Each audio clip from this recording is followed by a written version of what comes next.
Hello everybody, and welcome to the third session of the Africana Muslim and Genealogies of White Supremacy Sawyer Seminar for the Interdisciplinary Study of Blackness and Muslimness.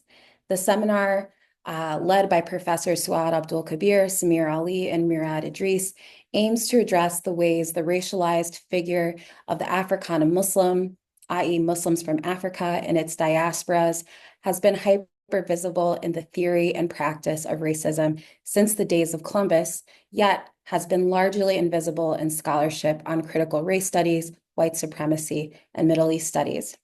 Over the next year, the seminar will bring together leading scholars, thinkers, and activists to reconceptualize the study of the African and the Muslim and recenter the Africana Muslim beyond the cracks of traditional disciplines and narratives. Our goal is to trace the intersection of race and religion in the production and reproduction of white supremacy in both theory and praxis. The seminar is supported by the Mellon Foundation and hosted at our home institution, the University of Michigan, whose origins are a land grant from the Anishinaabe, including Ottawa, Ojibwe, and Potawatomi in Wyandot tribes. Our university stands, like most all property in the United States, on lands obtained in unconscionable ways from Indigenous peoples.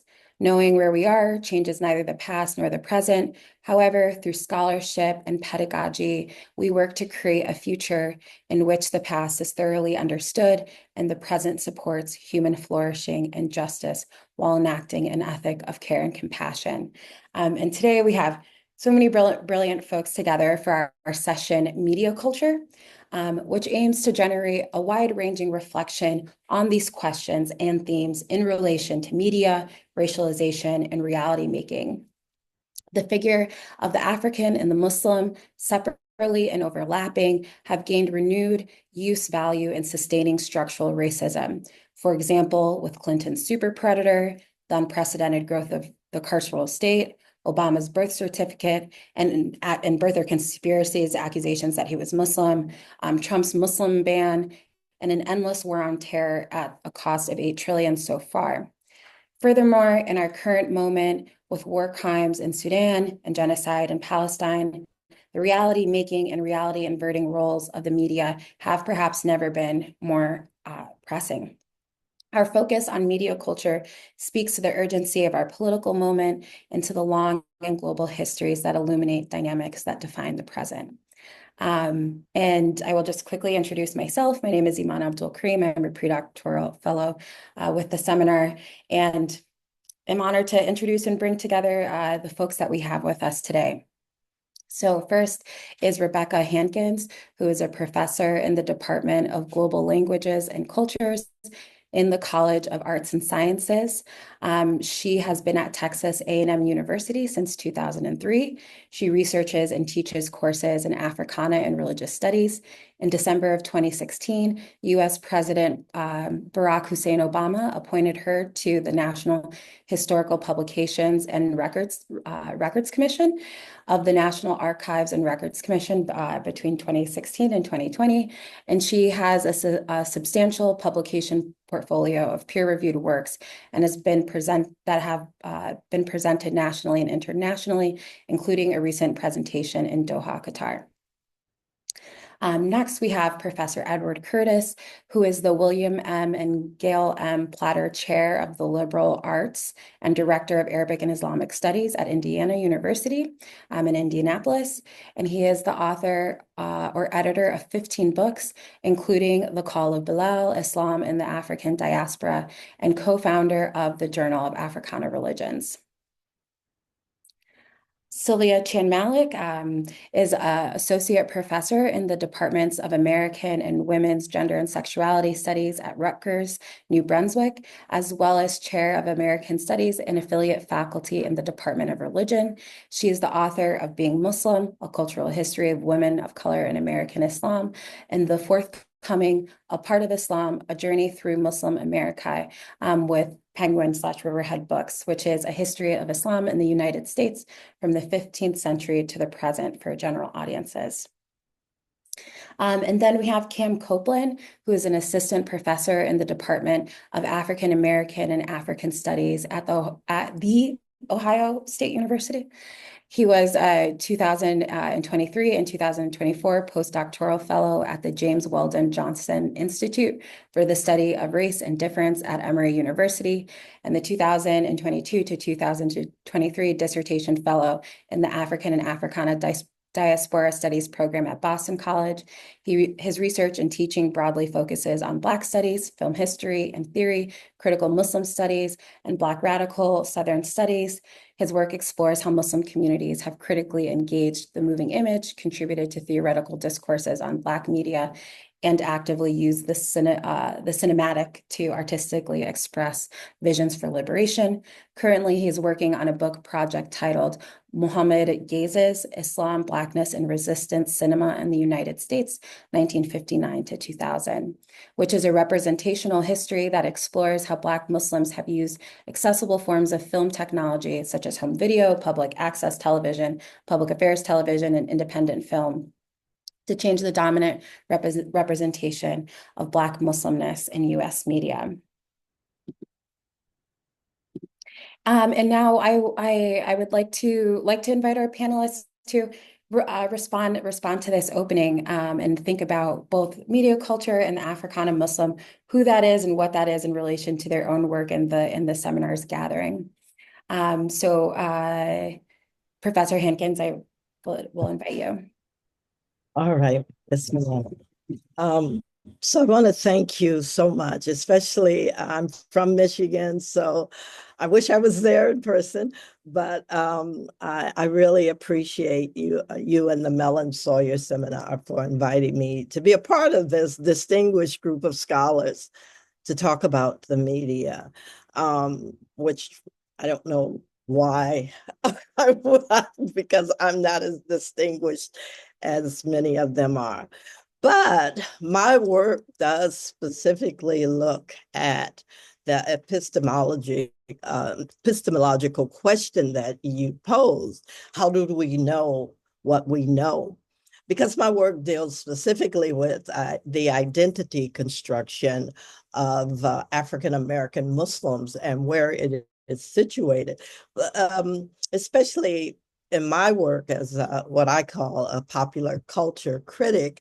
I think it is, I critique how the media, film, TV, and now social media spaces depict African American Muslims, and how that depiction can oftentimes present them as inauthentic, angry, bigots, hypocritical, anti-Semitic, self-hating.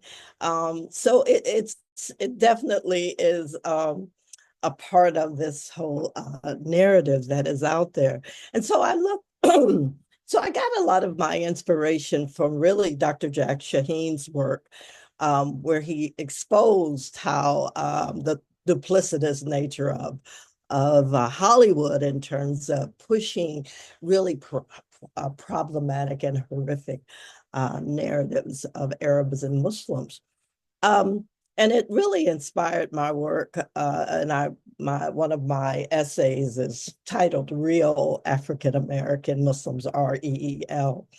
And so, but I will note that he did not even mention the depiction of African American Muslims in his work.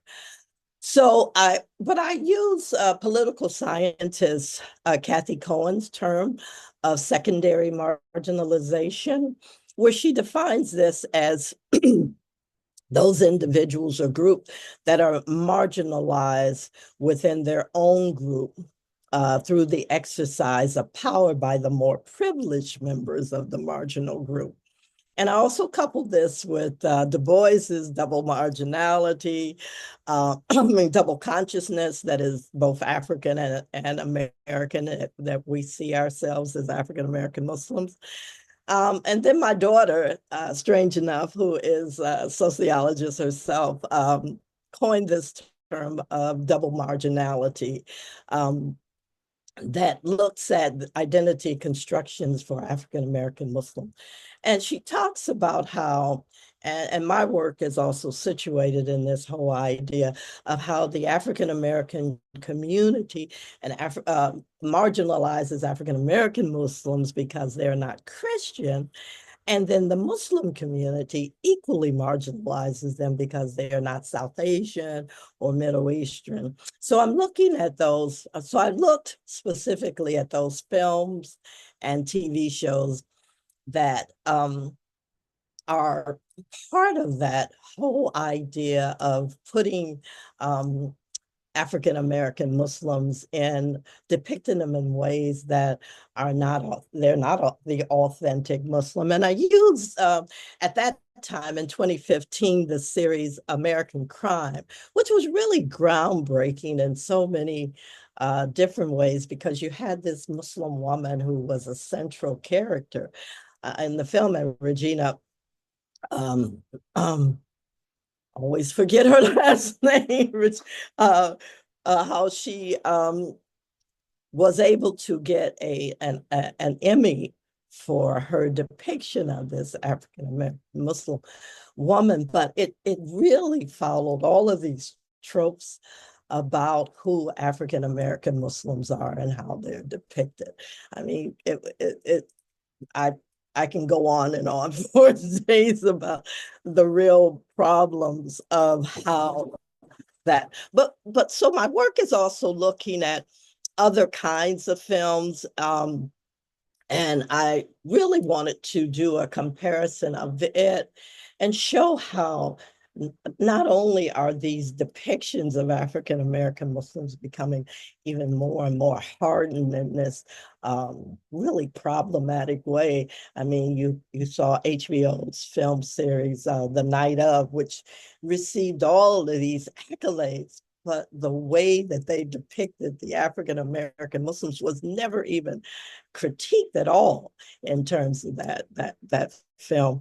Um, and so you see Arabs and South Asians, their particular the way that they have been depicted, being trying to normalize. We have shows like Rami, we have shows like Mo, and many others, but we still are having this depiction of African Americans, even in those two shows, where you have this magical Negro idea too that comes across. And I mentioned that to them. I've sent them messages about that. And even with the Muslim organizations that are supposed to be talking about how Muslims are depicted, they rarely talk about how African American Muslims are depicted. So anyway, I will stop there, but this is where my work is leading me.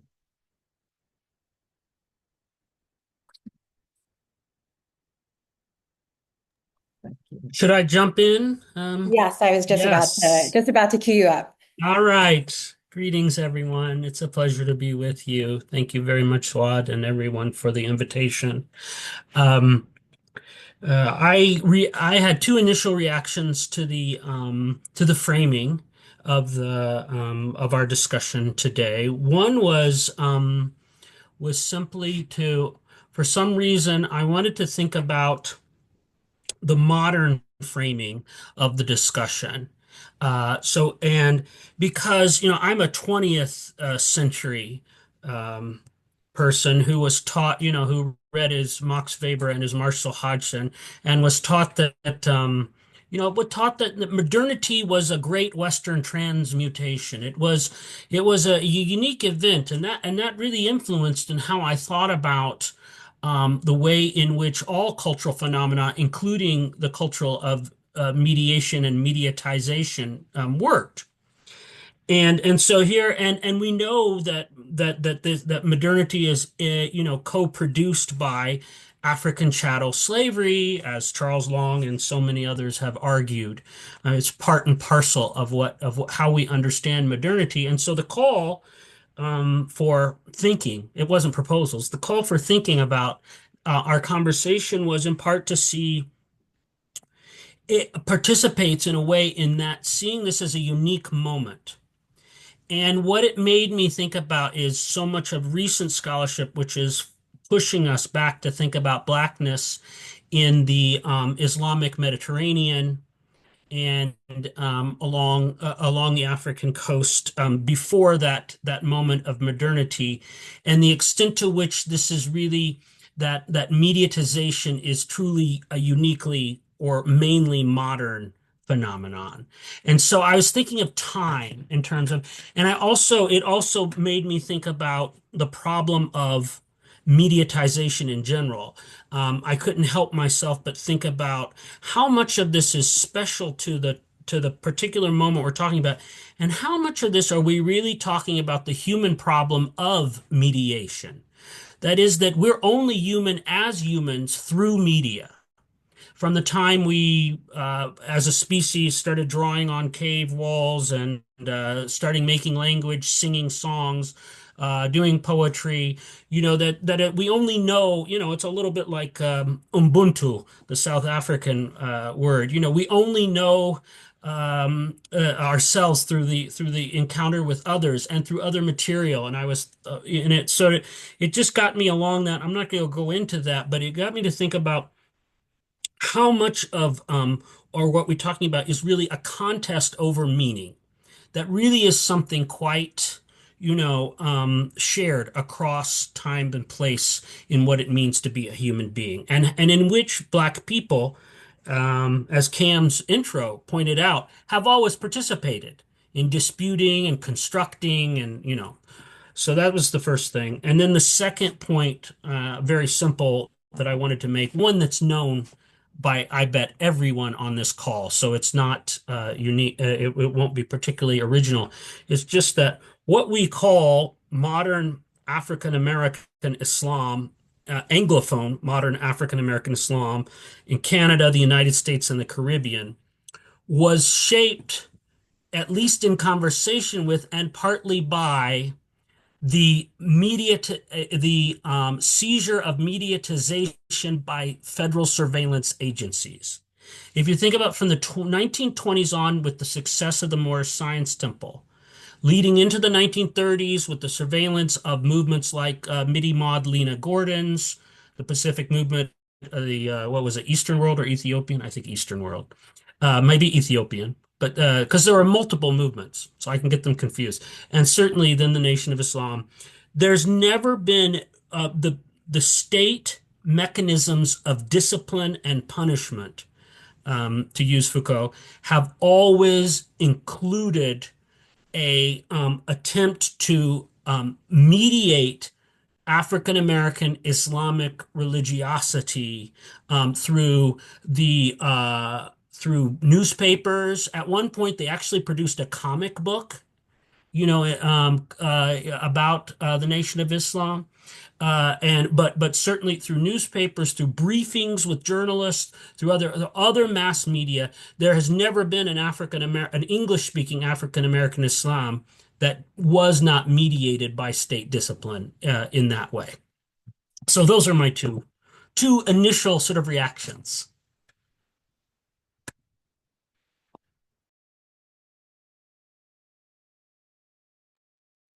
Professor Chan-Malik. Unmute myself. Hi, good afternoon. Almost not afternoon. Good morning, good afternoon, everyone. It's such a pleasure to be always with the lovely colleagues and friends on this panel. So Suad, Iman, Marisa, thank you so much for inviting me. And Rebecca, Edward, Cam, we've never met, but love your work. So happy to be here with all of you as always.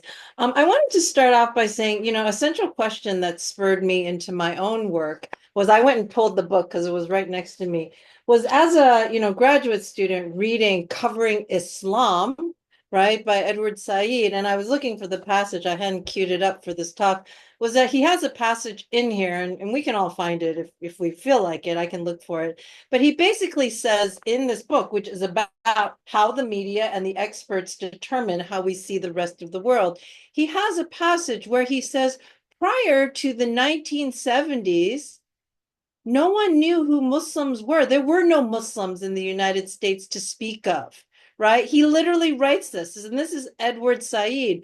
And I remember thinking, as someone who was doing graduate work in a post 9/11 moment in Oakland, California, right? Living and working and thinking in Oakland, I said, what are you talking about? I grew up with these brothers, standing on Shattuck in front of, or, Telegraph and all these places in front of your Black Muslim bakery, selling papers and bean pies from when I was a child. So what are you talking about? There were no Muslims. So this was a question that kind of spurred me into my own work. And one of the things that's constantly animated my own questions when I talk to students is I ask them, how do you understand Malcolm X and the Nation of Islam in relation to this post 9/11, and now it's like Trumpian discourse around Islam and Muslims? And they all kind of pause. And then not just students, adult audiences and fellow scholars as well. They go, is that the same thing? Right? And so I constantly encounter this. So this has been a subject of my one of the chapters in my new project, and these are very preliminary thoughts, so thank you for bearing with me, and thank you for only needing me to speak for 5 minutes, because it's really not fleshed out.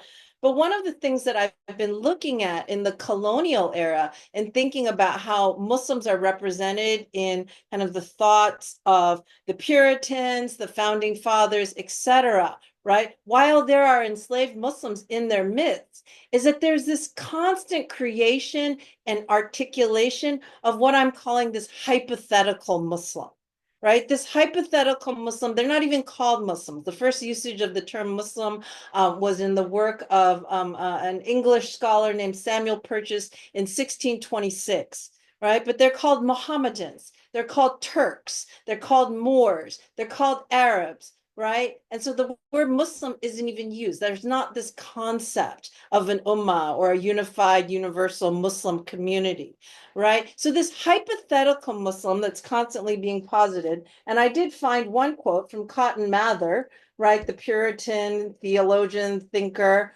right? He wrote in 1701, "We are afar off in a land which never had, that I ever heard of, one Mohammedan breathing in it." So in this country in 1701, when we have, anywhere, the numbers are 1/5 to 1/3 of the enslaved peoples here as Muslims, he thinks there's not one Mohammedan in the entire land.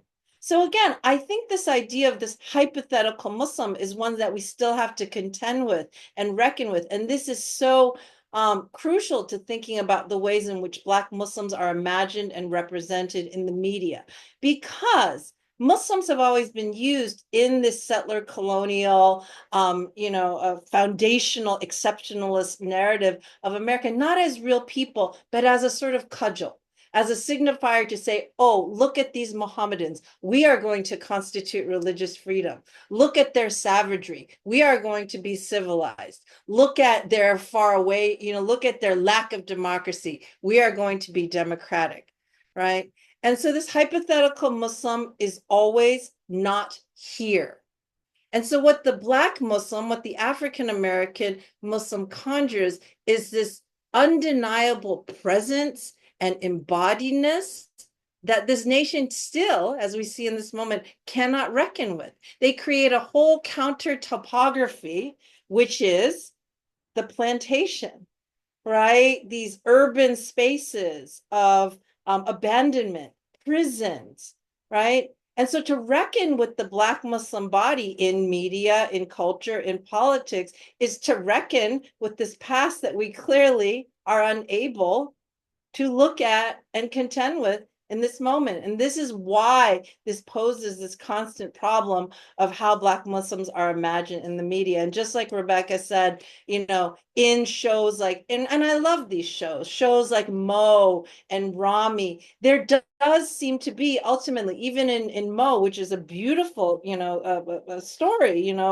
of his life as a Palestinian refugee, there's still an ability to have a teleological narrative where somehow America is a destination that you arrive at from another place. And so this hypothetical Muslim that the founders imagined still kind of is allowed to exist as a hypothesis, right? And we never contend with the reality of Black Muslim bodies that would force us to look at histories of enslavement, of inequality, of injustice, of violence, of settler colonialism. And so I think in this moment, and then I was talking to my husband earlier, and he also said, also non-Black immigrant Muslims, and he's always, I got to run everything by him, so he said also immigrant Muslims bring with them these hypothetical Muslims that they come into the United States with. So when they walk into a mosque or they walk into a Muslim community, they have particular ideas of what they think Islam should look like in the United States. And it also doesn't include Black Muslims. Right? So you have this hypothetical Muslim that sort of haunts the edges, to use Avery Gordon's term, is this haunting all around, like what Muslimness is. So we're contending with this nation's past. We're contending with the ways the diasporic Muslim community brings their hypotheses around this. And this ultimately produces a disappearance of the Black Muslim body. Because last thing I'll say is, I remember when we first started seeing representations of Muslims in the post 9/11 media and films and culture, they were predominantly Black American Muslim representations. They were Kazim Bashir's, what was that film called? The Muslim, right? There was a lot of beautiful early films that were, being, and now this has really seemed to be usurped. Like those voices are not as loud, definitely not as celebrated, and not as prominent in what we're currently thinking of as American Muslim culture's representations in the media. So I'll just stop there, and I'm looking forward to being in conversation with all of you. Thank you. Professor Copeland. Bismillahirrahmanirrahim. In the name of Allah, the Beneficent, the Merciful, I would like to thank all of the organizers of this roundtable who worked super hard to make this Africana Muslim and Genealogies of White Supremacy seminar possible. I would also like to thank all of the panelists in this seminar or this roundtable, as well as all of the other ones that they've been awesome. So I come from a place of solidarity with all oppressed people throughout the world, including Congo, Sudan, Palestine, the captive nations of the Americas, and everybody struggling for liberation. So it's in this spirit that I greet everyone in peace. Assalamu alaikum. I have a couple of visuals actually that I'm going to share really quickly. So back in December 1964, Omowale El Haj Malik El Shabazz delivered an address at the Audubon Ballroom in which he called attentions into the ways in which the white Western media industries are structured on Black non-existence. With the Congo in mind, he stated, they take the press with their ability to control you with image making, and they make mass murder, cold-blooded murder, look like a humanitarian project. All these thousands of Black people dying, butchered, and you have no compassion in your hearts whatsoever for them, because the victim has been made to look like he's the criminal, and the criminal has been made to look like he's the victim. Why you and I should go on a rampage. I mean, on a rampage intelligently. During this Black History Month, in the year in which Brother Malcolm is reaching his centennial, I've often asked myself what this rampage might look like insofar as defining a Black resistance cinema. In my analysis, I think of how the Shakur family, who were followers of Malcolm in the Nation of Islam, Muslim Mosque Inc., and the Organization of Afro-American Unity, and later organizers in the New York Black Panther Party and New African Independence Movement, identified as Malcolmites. And it's important to recognize that among those who consider themselves Malcolmites, there is a political, cultural, and spiritual dimension, all of which are really inseparable when defining their approach to revolutionary struggle, representing really a bold rejection of the inherently anti-Black religio-secular binary.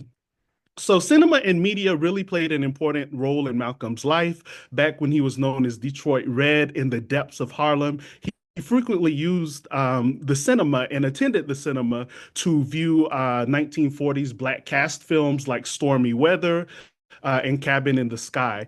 In viewing these films, he would actively engage what Jacqueline Stewart refers to as reconstructive spectatorship, in which Black subjects, especially those whose families had been part of the Great Migration, reconstitute themselves and their self-image as part of the cinematic experience. Thus, such an experience was essential in defining his remaking of himself in the Zoot culture with other Black youth during World War II that Robin D.G. Kelley explains deepened his commitment to anti-imperialism and the plight of the African poor and working class. So during this time, he still possessed a strong racial conscience and identification with Africa as opposed to the U.S. empire as a result of his Garveyite roots via his family. This identification with Africa in the household of the Little family equipped him with a gaze that worked against the state and really constituted his own consciousness and framework steeped in Black pride and resistance. Perhaps he was cultivating a Black gaze when he used to lie down and gaze into the sky, really and self-reflect during his youth. Later on, during his massive rallies in Harlem, speaking to Black, poor, and working class audiences as a minister in the nation, he would refer to Islam as the nature of Black people, and sometimes the terminology of religion was explicitly rejected. When he used terms like by nature, he was helping his audience really to develop a gaze in which they refused to buy into the media images and harmful frameworks of white Western society that viewed Black people as like inherently predatory and inferior. In essence, he was rejecting the conceptualizations of Blackness as antithetical to righteousness defined by the white Western religious and secular world. His street rostrum endowed audiences with a platform to reconstruct themselves. This was a powerful gaze that really combated the 1959 broadcast, The Hate Produced, that represented the Africana Muslim, really using some of the classic cinematic racist caricatures of the Black brute, which represents Black people as inferior and subhuman threats to white society, really combining this in the broadcast with the caricature of the Muslim terrorist that is positioned as a violent threat to Western society. However, the Black masses in his street corner rallies tended to reject this framing and really read Brother Malcolm as a revolutionary hero. After the assassination of Malcolm and during the mobilization of Black revolutionary cadres in this country and throughout the world, you really see the Hollywood feature motion picture, aka First Cinema, specifically targeting revolutionary impulses that existed among some Africana Muslims over the decades. In the 70s, we would see the emergence of the Hollywood blaxploitation cycle that sought to benefit off of Black audiences and talent by really appropriating revolutionary iconography and redefining it in order to undermine the Black freedom struggle. This was sometime involved pseudo-revolutionary Black Muslim caricatures and 70s films, as you can see here, Superfly and Car Wash, but there are many other films, including the 1976 Dirty Harry franchise film, The Enforcer, I believe it was called. So really throughout the late 70s and 80s, we would see what Ed Guerrero called cinema of recuperation that promoted patriarchal white supremacist militarist narratives to really undermine the New Left and reaffirm the empire's dominance once again, and also undermine really a Black revolutionary Islam as these mainstream media industries cooperated with the state in this era dominated by the police procedural drama and the fascist post-racial buddy cop film.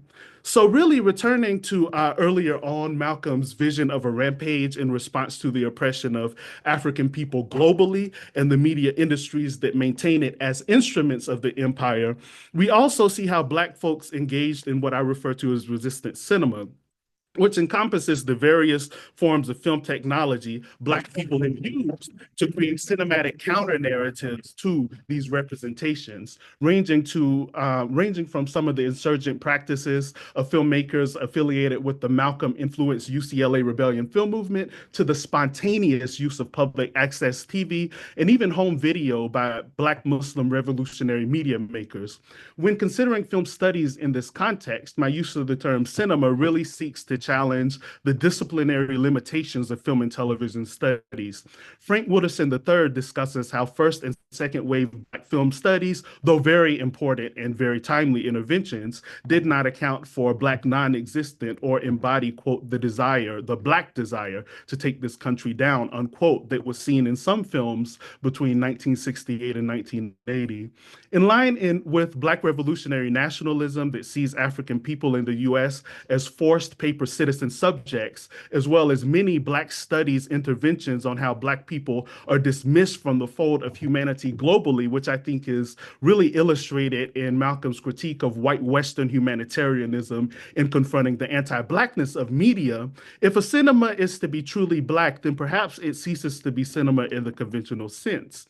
In addition to a lack of institutionality, this leaves room for conceptualizing cinema and embodying the Black radical tradition via the cinematic, and opens a greater possibility to amplify understandings of cinema that come from people who are barred from the so-called professional technologies of film production.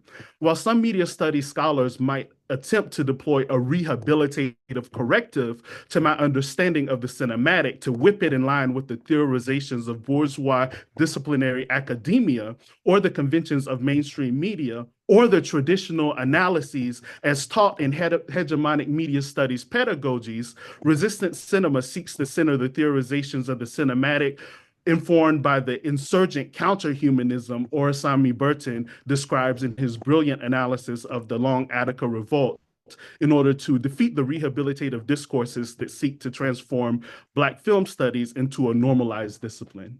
And that's my response. Thank you.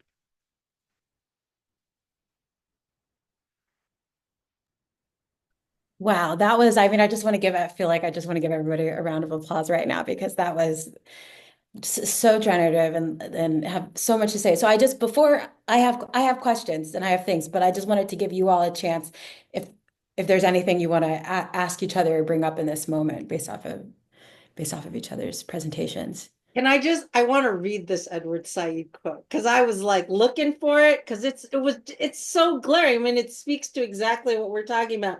He says, okay, so he's talking about, the existence of Islam in the United States.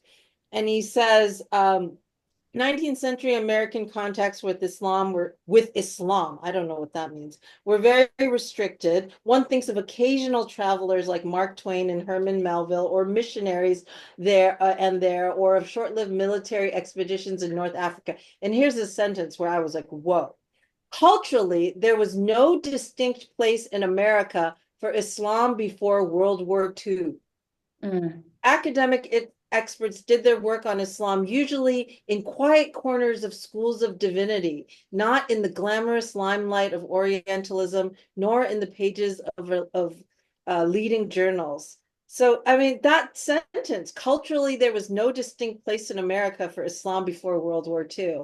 I just remember that just blowing my mind and thinking, wow, this is Said. So if Said is saying that, what the heck are we supposed to do? So anyways, food for thought. I agree wholeheartedly with that, but I wanted to also say it's the same thing you don't hear about in terms of Africa. I remember this scholar saying that there was, Islam was sort of shuttered during the 17th and 18th and 19th century. And I said, well, what about the Uthman Dan Fodio? What about all of the Muslim in Africa? So literally he was saying there was no Islam in Africa, or if, there was no Islam going on unless it was in the Middle East or some other place. And it just hit me so strongly that he was just erasing African Islam too. So yeah. Yes.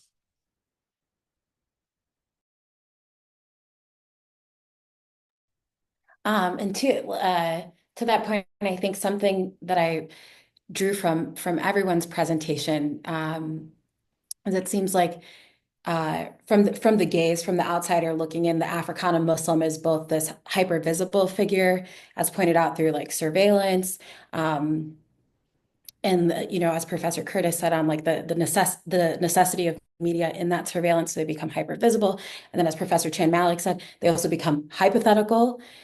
They're which is, always not there, and like you said, dependent on the invisibility of Black Muslim, and then on the other side also invisibilized, like whether, as Professor Hankins said, through TV shows or secondary marginalization. So this, like, from the who the Africana Muslim is, not narrated by the Africana Muslim themselves, made me think about, we had our keynote conversation with Professor Kayla Wheeler and Zahir Ali. And in response to this, to whether it be the hyper visible Africana Muslim, or the hypothetical, or the invisibilized one, they talked about, even despite all of this, the Africana Muslim becomes this like self-authorized figure, and like almost one that is self-narrated, and like still exists outside the bounds of those characterizations. So I was wondering what you all thought of that. And of course, Professor Copeland, with your presentation on resistance cinema, I was interested in thinking about from the Africana Muslim perspective itself.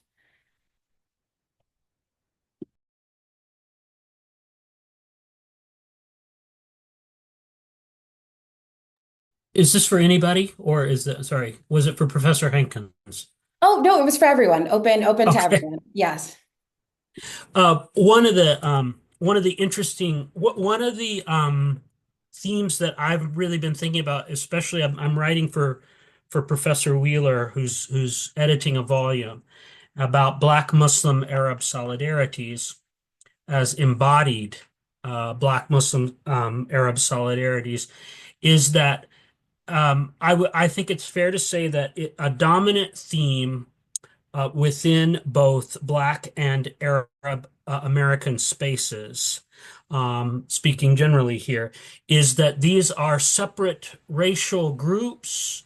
It largely repeats, and of course, Brother Malcolm's genealogy of Blackness is always challenging this, but he's challenging what is the conventional, Hegelian wisdom that North Africa isn't part of Africa, right?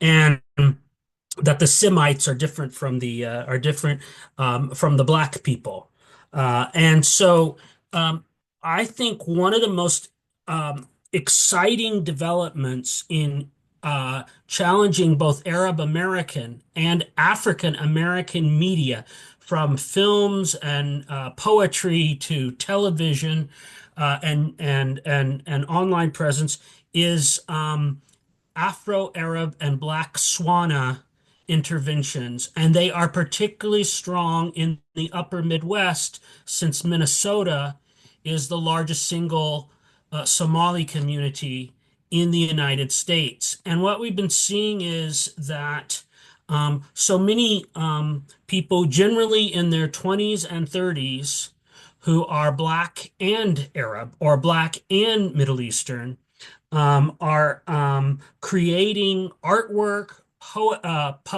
poetry, all kinds of cultural products to try to intervene in what is a racial narrative that prevents political and cultural solidarity across in Muslim communities, but also across non-Muslim Black and Arab communities.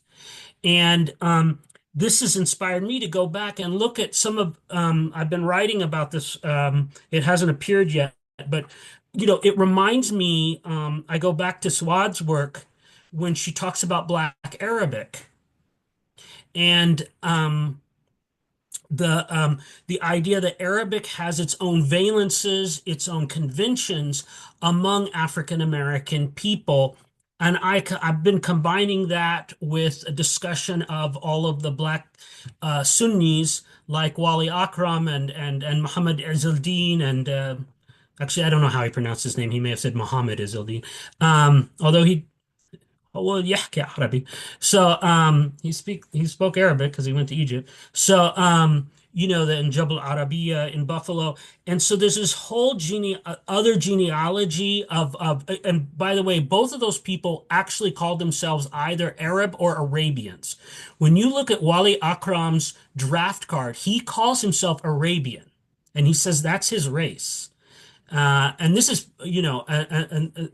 this is an American-born black man who becomes the leader of the first Cleveland mosque. And as I discovered, he was also, I just discovered this, he was a leader of the Akron mosque as well. There was a whole other community in Akron. I don't know, maybe you all knew that. I didn't know that until recently. So, so that's for me, that's one of those places where, and I'm going to forget the term, but essentially where outside of what you said, Kayla and Zahir were talking about, where African Americans and in this case Arab people are intervening, to create a racial and a religious form of solidarity that challenges the simultaneous racial and religious basis of white supremacy. And so I think it's an exciting development.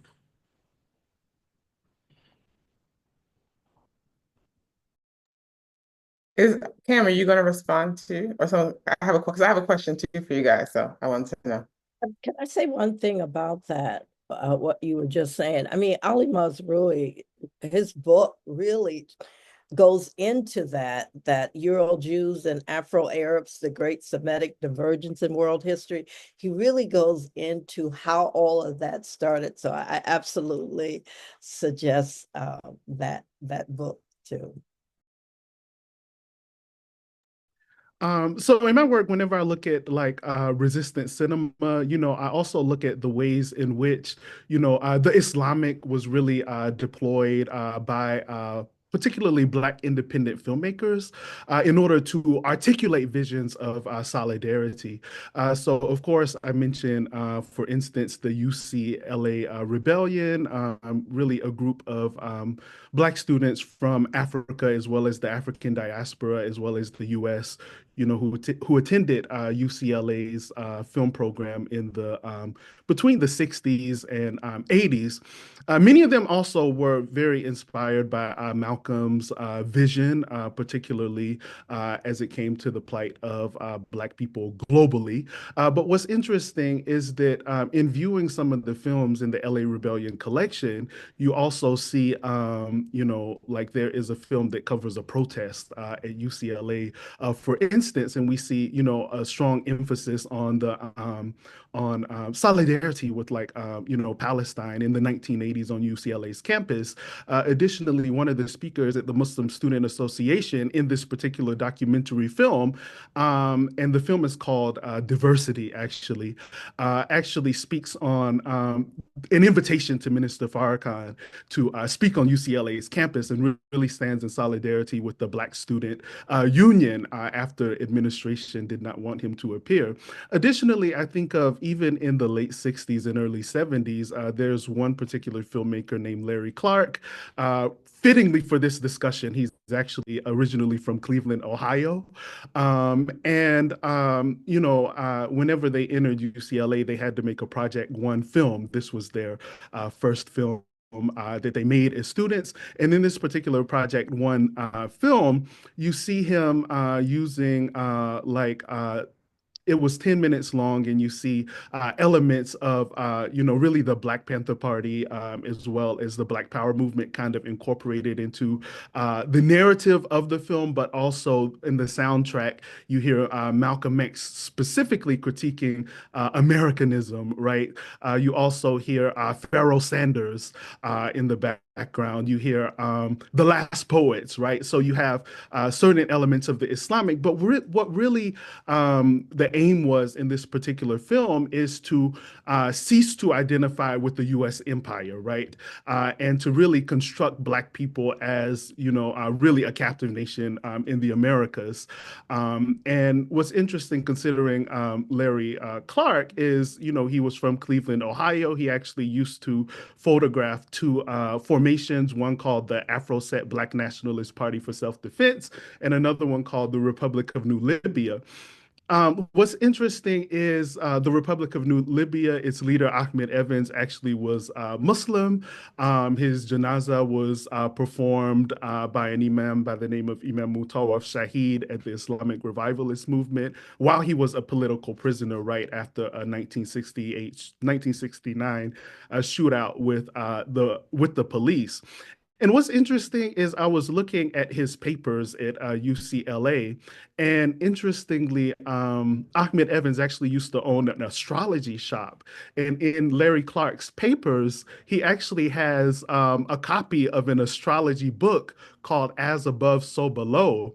And additionally, Larry Clark has a film he did as his second film at UCLA called As Above, So Below about urban black guerrilla warfare released in 73. At the same time, The Spook Who Sat by the Door was released as well. So this kind of leads me to the question, and I'm presently doing more research, hopefully interviews, to try to find out to see perhaps, the title of this film was influenced by, Republic of New Libya and, is also connected to this larger legacy. And lastly, I just want to say the film is really about armed self-defense, obviously, a theme inspired largely by Malcolm, but also inspired by, Robert F. Williams.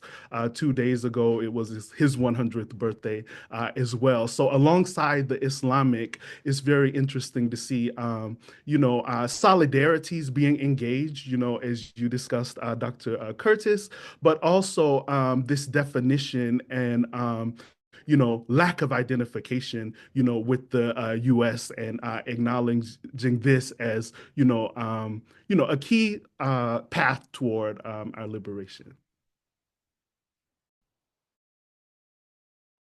I'll ask the question because I was thinking about when you were talking, all of you were talking about the media and the media kind of having different sort of spheres of institutions. So there's like news media, right? There's television, there's film, there's like Kurt Edwards said, like government briefings, right? There's all these different ways the media operates. And I was wondering do you think that when it comes to sort of the ways in which African Muslims appear or don't appear, right, or are misrepresented, are they different across those different kind of mediascapes? Like, is there a difference in the news versus the TV versus the film, right? Or is it more of a repetition, right? Where like in these different spaces, the same kind of message gets put over and over again to sort of create a particular kind of discourse. And related to that, I was thinking about music, right? And of course, I think about music, right? But thinking about thinking about this kind of sense of agency, right? Like how I would say, at least in Black music, like unlike Black exploitation films, if you think of like hip hop, it's a very different kind of Africana Muslim showing up, right, in those places. And I'd be interested in maybe why you think that might be the case too. So that's kind of my question. Is this directed toward me or? Oh, anybody? Anybody. Okay. I have a response, but if anyone else wants to go first.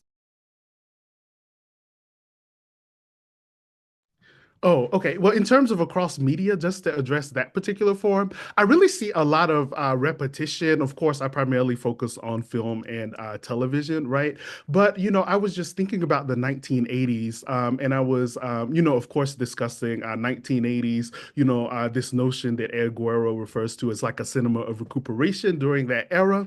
And what's interesting is that you see representations of Muslims on television programs like Miami Vice, for instance, right, and other types of cop shows. But it really is very interesting to place this in dialogue with what's going on. If we think of like 1988, you have the release of the film Colors, right, which is actually not an interracial buddy cop film, but a buddy cop film starring, I believe, Sean Penn and Robert Duvall, two, white guys who, go and commit what they, I guess, quote unquote, justifiable slaughtering of Black and Latinx youth.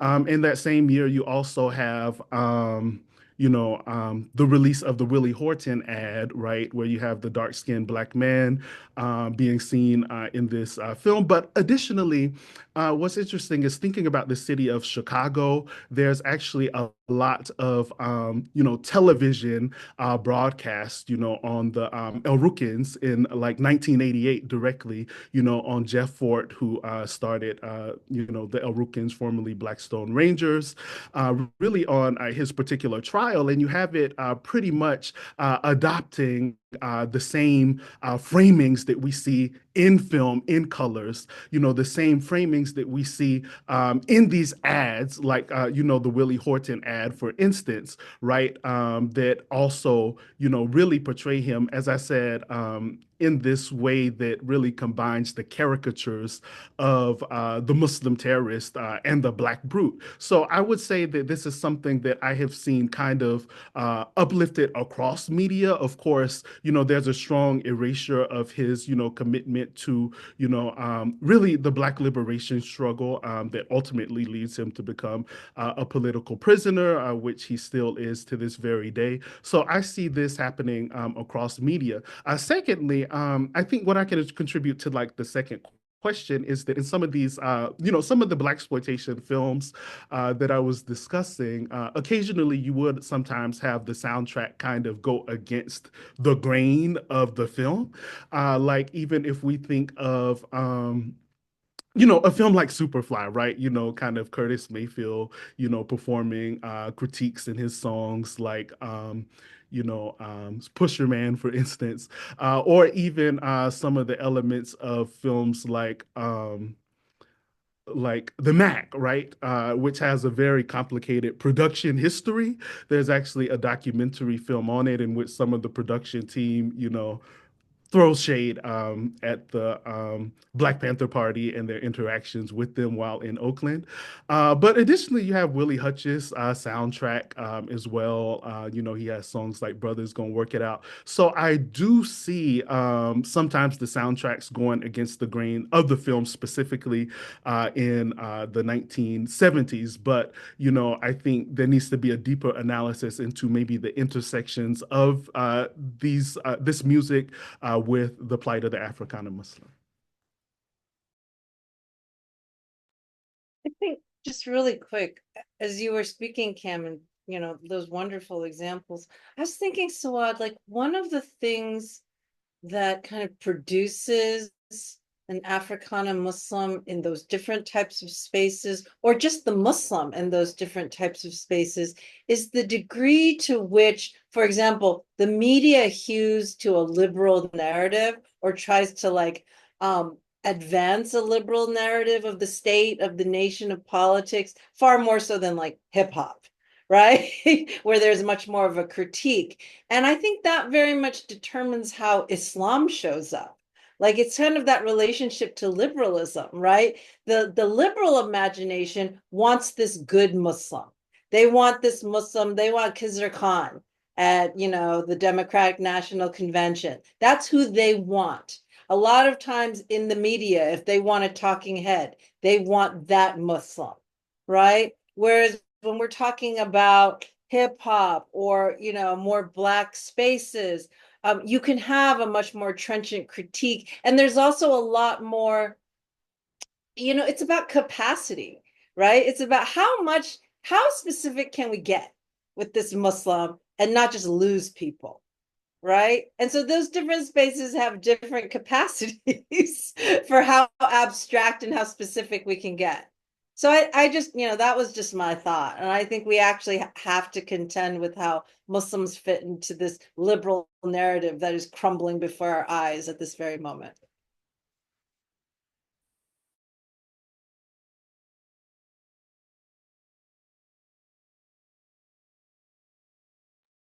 Well, if there isn't any other responses to Dr. Suat's question, one question that I have, I'm realizing is we are like all over the 20th century in terms of our conversation and the different examples that have been brought up from whether like the 1970s to this to more contemporary liberalism. And so I was wondering if you all might be able to help me help us better understand how the Africana Muslim and also white supremacy and different technologies of white supremacy have like changed over time, or like how should we understand, how should we understand the Africana Muslim like across all these moments?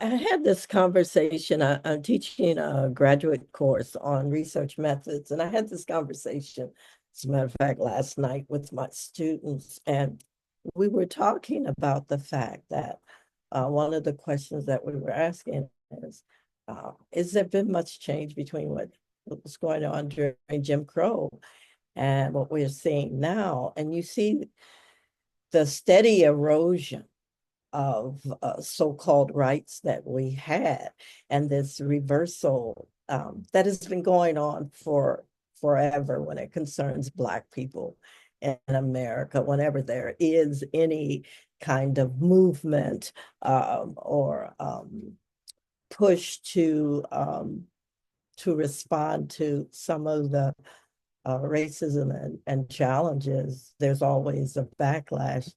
And I mean, even to the point now where you're having people have hearings on birthright citizenship, and it's almost head spinning in some ways, but we know that these are things that, as someone who's lived a long time here, know that these are things that we're constantly dealing with. And I think that Black people are recognize these things. So it's that whiplash that a lot of people feel, I think, is something that we've experienced so often. And so it unfortunately these are challenges that we've always been dealing with. And so it's so I think what I'm seeing more is that Black people are sturdy, are under recognizing that this is the same moment we faced throughout our time here, and that we've already established certain aspects of identity and understanding of this moment that we know will not. So prior to, I would say, after the various wars, you saw Black people trying to establish their patriotism, establish the fact that, we are legitimate, citizens, and that people need to recognize that. I don't see that happening right now. I think there is this understanding that this is the same moment we faced before, and nothing we do in order to show that we are worthy to these to the people is making a difference. So what you're seeing, in my opinion, is a lot of Black people who are deciding, I'm done with this.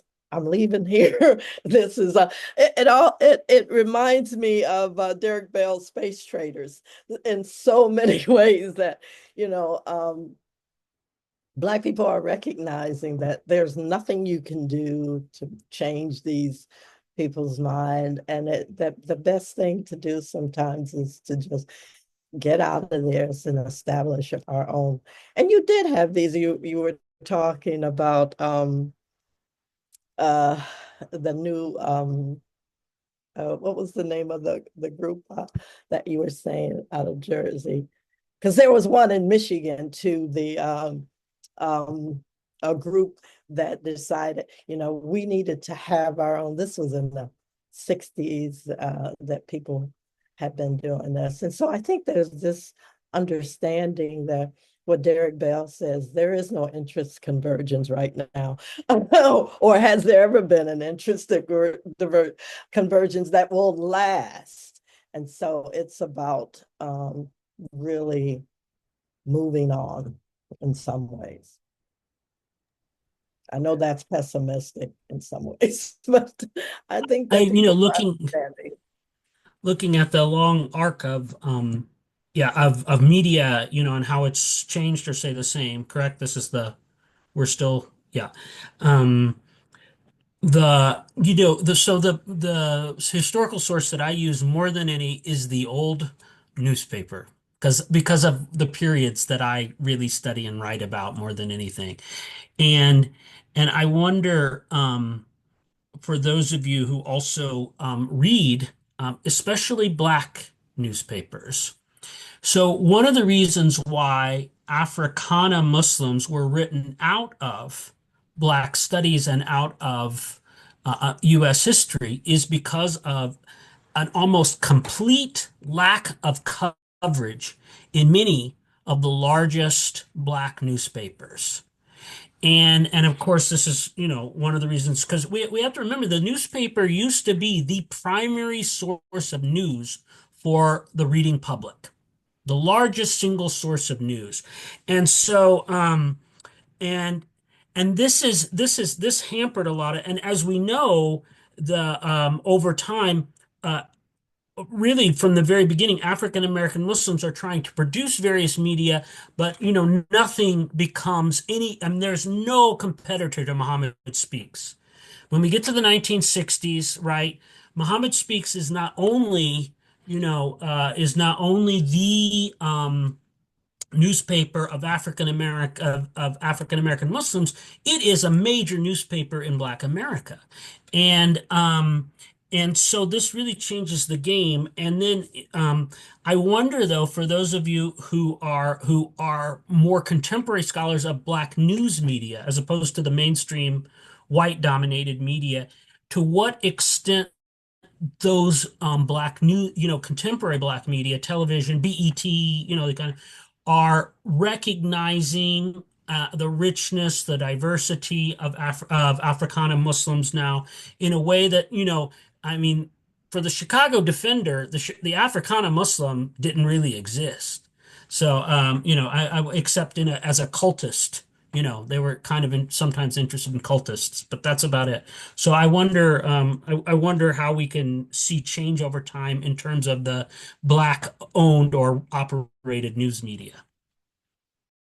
Yeah, I just wanted to add to that, Edward. I'm sure you've looked at the Messenger in your own work, early 1920s, Black owned newspaper. Chandler Owen and A. Philip Randolph, Du Bois wrote in it. So I've been looking at a lot of, their coverage of Islam. And for them, Islam is also this hypothetical Muslim that's very far away. They travel to Morocco and talk about the backwardness of the culture there, or, to Egypt or something like that. And so I want to use that as an entry to say, yes, in Black media, there may be slightly more sympathetic portrayals of Africana or Black Muslims, but there's also, and every, if you engage with kind of Black mainstream media, there's also a great deal of Islamophobia within those spaces as well. So, I mean, there is this kind of, like, where is the space to truly articulate the richness, the historical reality, the presence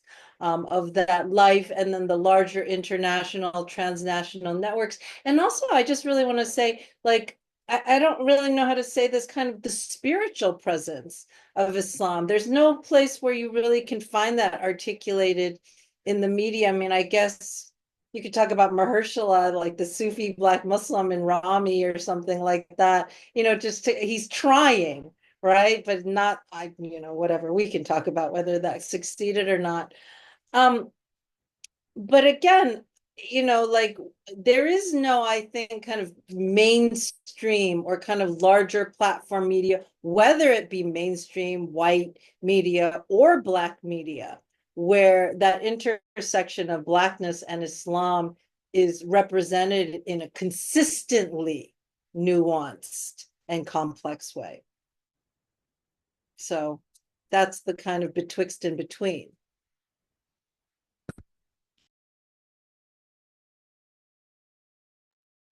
I also wanted to, and I should have done this in the beginning, invite the audience to put questions in the Q&A, and I will be happy to ask them. So this is a question kind of about both the present and the future. So thinking about how state and corporations and mainstream media and the masses, we have bots, they all have like a capacity to create these new virtual realities of racialized figures. So when we were first talking about this, Dr. Suad brought up the use of Brother Malcolm in a AI way to make him speak in like NGO speak or whatnot.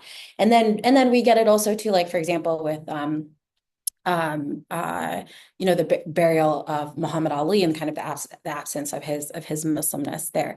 So, as scholars of race and media, I just wanted to know how you guys are understanding this new dimension of media, whether it be AI, virtual reality, these reality distorting technologies.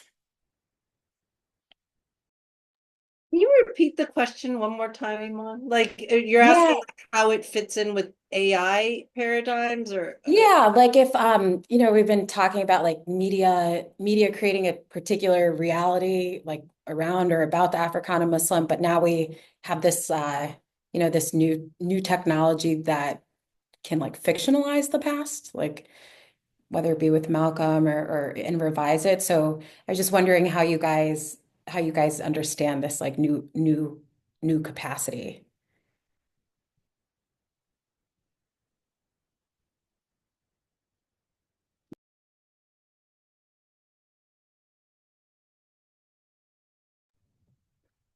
So I have something, it's not really in response to AI, but I know the previous conversation was talking about like you know, mainstream media, particularly like Black media outlets. I think Dr. Chan-Malik, you mentioned BET, for instance, in which in BET Plus you do see like a representation of Muslims, however, not in a nuanced way. For instance, there's a television series, this newer called, I think it's in like its fifth or sixth season, called The Family Business, that represents Muslims. For the most part, all of them are, male.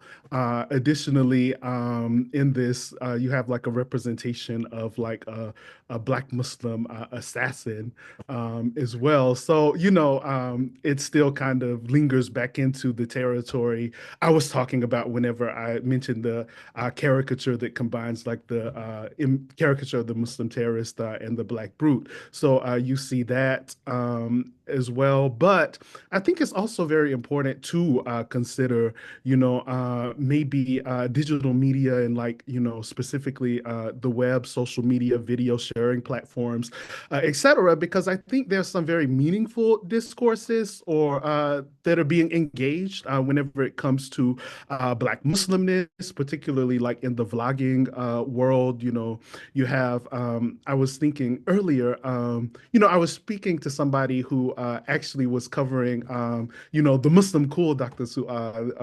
In their class, and also looking at the halal drip hashtag.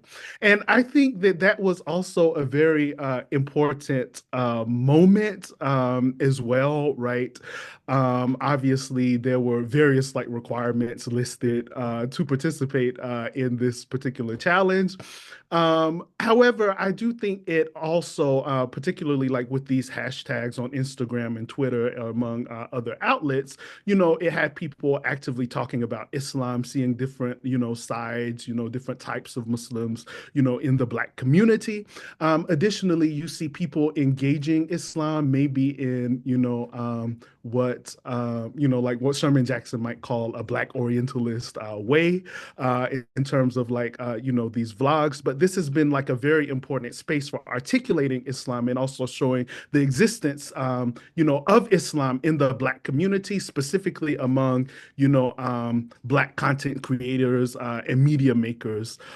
So this is something that's not necessarily, aimed at, audiences outside of the community, but I do see these discourses, still popping up pretty consistently on the web. Lastly, I just want to mention, I think particularly about the Great Migration, how a lot of people, I think I even mentioned, Malcolm street corner rallies, and the street corner as a way in which, different modes of Black spirituality and religiosity, were expressed expressed, as well as different political programs. But interestingly, I kind of see this, I kind of see this transition wherein the web to some degree has become the street corner.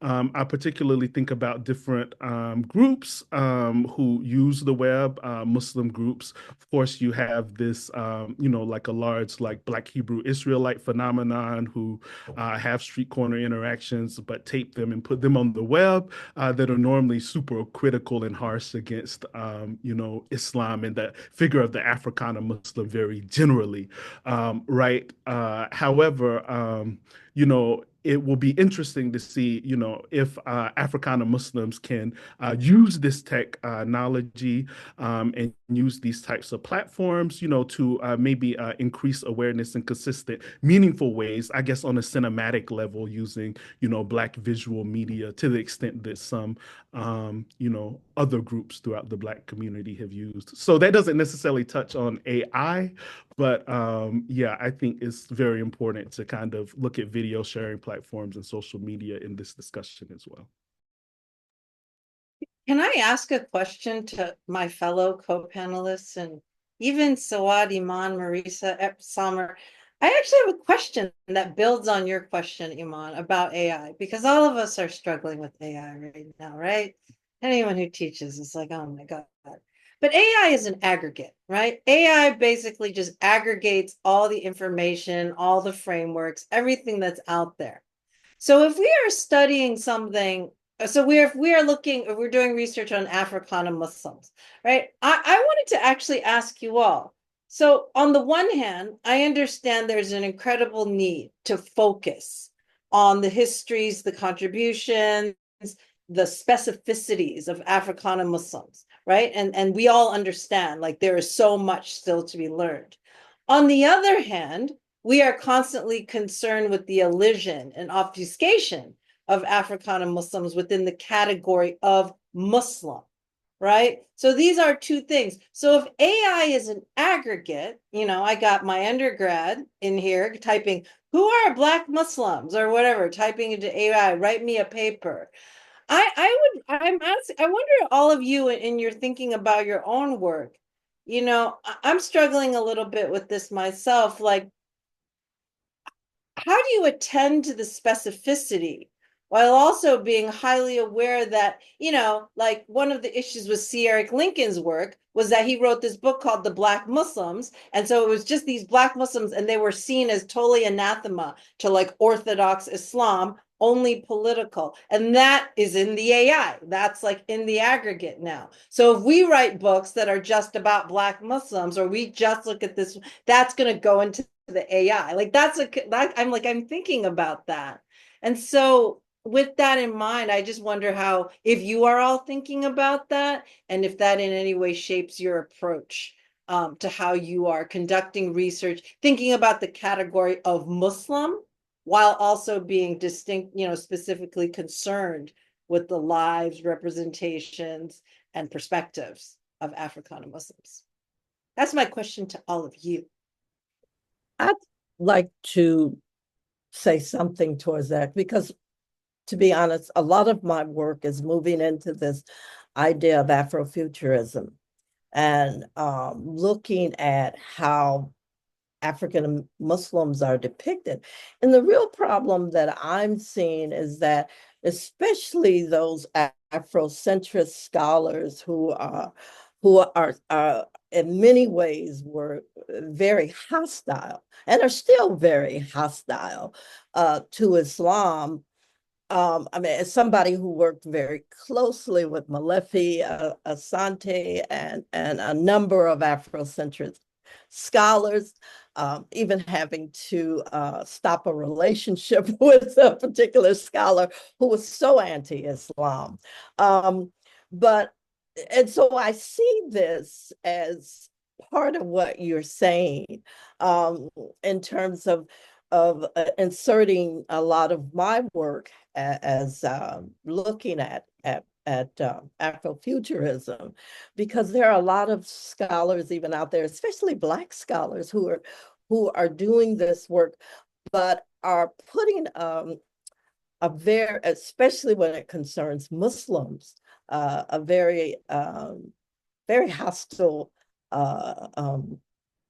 ideas about Muslims in the future, and especially African Muslims in the future. So I've been trying to insert myself into these particular conversations because they are very hostile and totally, especially Afrocentric scholars. I mean, like I said, I've dealt with quite a few of them, and trying to discuss with them as the African Muslim perspective has just been, a real struggle. And so I do think that what you're saying, Sylvia, is so important, but we do have to be a part of these conversations, because if you're not, similarly, why my work started when I started looking at critiquing film and TVs, because if we're not a part of these conversations, somebody else is going to make it up. And as an archivist, a trained archivist, I see how important it is for us to be a part of the archives, but also a part of these discussions, because especially when we're talking about African-centered work, not to include Muslims is malpractice in my opinion, but the way that we are being included in this is very Arab-centric, really, really negative ways that people are talking about Islam. So for me, it's important for us to, especially with AI and all of these things. I use AI. I encourage my students to use it. It was the same thing with Wikipedia. When you think about it, people say, don't let your students use Wikipedia. Why not? You have to teach them how to use it properly, how to critique it, how to take advantage of the benefits of it. The reality is your students are going to use these tools. And if you are not a part of these conversations and a part of trying these out and using them yourselves, you're just losing out. So I'm definitely, I've always been a proponent of using computers, technology, all of the tools that are out there, but making sure that we are a part of these discussions is important. Great. Thank you. So we have an audience question, and before we wrap up, I just want to make sure we get to it. So the question is that they say there seems to be a shift from how Black leaders like Malcolm identified with the third world, African and other non-American contexts, and how Black Americans identify now more strongly as Americans first, i.e. support for Kamala Harris, for instance. And they're asking if you all can speak a bit on how this shift happened and the role of media in bringing that about, as well as the relationship between Islam and streams of Black Zionism. Were there any debates about this historically in popular Black spaces? Just real quick, Malcolm was always, representing a minoritarian point of view. And remember that Martin Luther King Jr. was not even popular enough to be elected to the head of his own Christian denomination. Leaders like Whitney Young and others, those who met with President Johnson and President Nixon in the White House, I think during Malcolm's era, I would just say that that this is not that the support of the Democratic Party today is not that dissimilar from many mainstream African American leaders of the 1960s and 70s.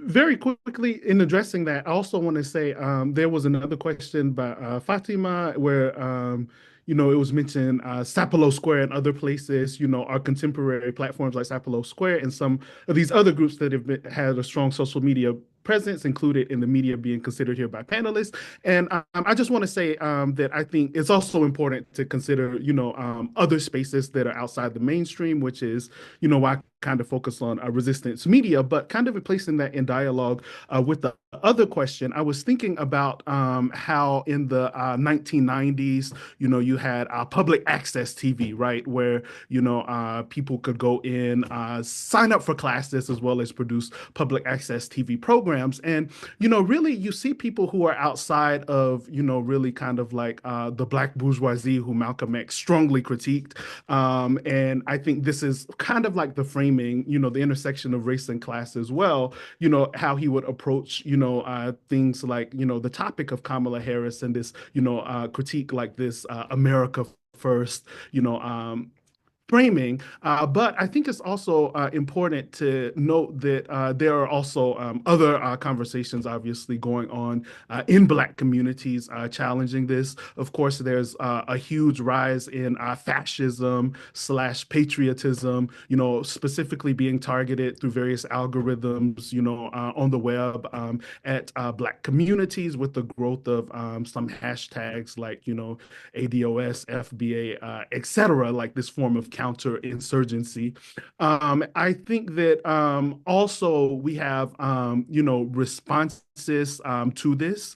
I think of in the 90s, for instance, going back to Dr. Hankins, when you're talking about some of these Afrocentric discourses as well, you have programs like there was one called, A Message to the Oppressed, mentioned in a book by Saynika Shakur called Monster, Autobiography of an LA Gang Member, wherein a former Panther, Imam Muhammad Abdullah, had a program online in which he really, strongly resists many of these fascist discourses, really alongside, seeing Islam as something rooted in, our history in terms of West African history, as well as placing, Islam in dialogue with struggle, right, through a very Pan-Africanist type of vision, right, really rooted in what I was discussing when I was mentioning, the notion of being a Malcolmite. However, today, I think of back in the 1980s, whenever Reagan signed in the King, holiday into effect, there was a letter he wrote to, I think, the governor of New Hampshire, former governor named Meldrum Thompson, who, didn't like this being signed into law. He says something to the effect of, I support, the image, but not the essence of what the man stood for. So I see sometimes this happening with the image of Malcolm X, sometimes in our Muslim communities, of course, really framing his, strong critique of white society that remained until the day he died, as hatred. And I also see this being deployed additionally, by some of these, fascist movements, who want us to identify strongly with the U.S. empire, in promoting like this sense of patriotism. So I do think these conversations, are happening outside of the focus of mainstream media, and again, outside of the, focus of some of these figures who, some of these more bourgeois reformist type of figures. So. And I think that kind of brings us back to kind of also amplifying, some of the sources that a lot of Black people access that are outside of the focus of mainstream film, mainstream television, etc.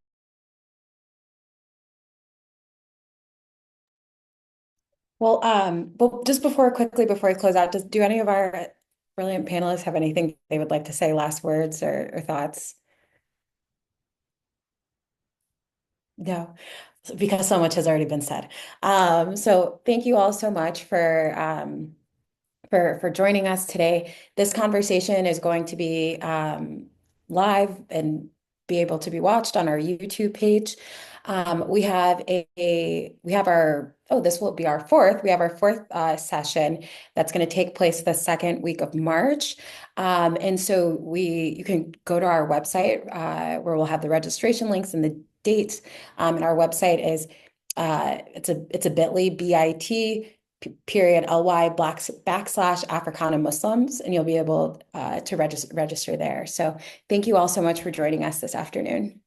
Ramadan Kareem, everyone. Yes, yeah, Ramadan Mubarak. Tomorrow. Ramadan Mubarak, inshallah. Ramadan Mubarak, y'all. Have a good All right. month. Salam alaikum. All right. Assalamu alaikum. Thanks so much. Bye.